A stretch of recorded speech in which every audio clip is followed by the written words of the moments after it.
Hey everyone, welcome back to the channel. Today, we're diving into brief explanation of schizophrenia and walk with God. When I saw God, I walked with him, and I could see everything. The world refers to this as insanity or insane.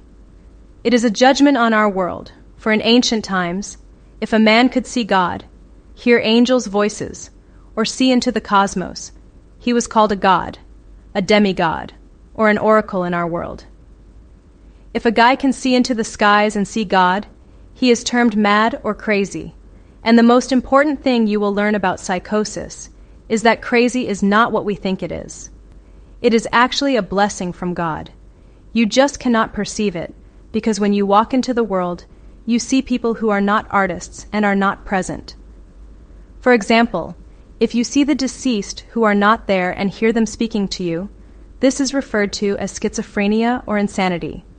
However, what you do not realize is that schizophrenia primarily strikes bright people. It rarely attacks unintelligent people.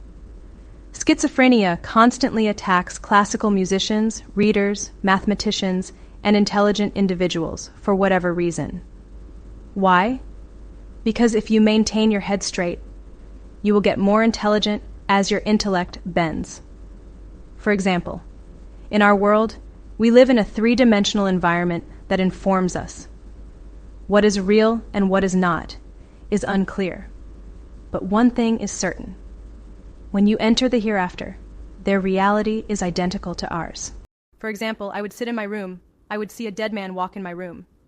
He would look at me, and he'd pick up the Bible that I had on a chair, and he'd pick it up, and he'd turn the page to chapter 6 of one of the books, and it would say something like, "Get up, walk," and it would have a page number on it. And I look at him pick up the book, but then I'd look on the table, and my book would still be there, and yet he had my exact same book in his hand, and he turned the page, so I'd pick up the book. That was actually in our world, turn the page, and it was exactly like his book. He would also pick up something else in the room, and I would say, how can he pick that up? And it's still laying on the table. What he is showing me is our world exists in two different places, the world that we understand exists here, their world air, and they are both real. So what happens to you is insanity changes your mind. It opens your mind, it bends your mind, because what you start learning is that when you're walking and you see people who are not there, and yet you know they exist, when you know they are not there, and you hear them when you see people interacting with all the inanimate objects around us, and they still can move them. This allows your mind to accept the reality of different dimensions. And when your mind accepts different dimensions, you are no longer bound to the understanding of a human being. Human beings only understand a three-dimensional world. But if you should become crazy, as they called it, or schizophrenic, as they call it, your mind bends because you are now accepting the fact that others can exist in a different dimension, and the more you see it, the more you understand. Your mind expands when it is bent open. As your mind starts to comprehend these many levels, you become 10, 12, 20, and 40 times smarter, and you are unaware of it.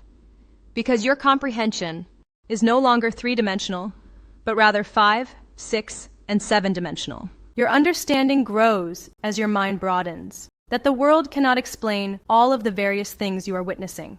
The more you comprehend several dimensions, the more your world expands and bends.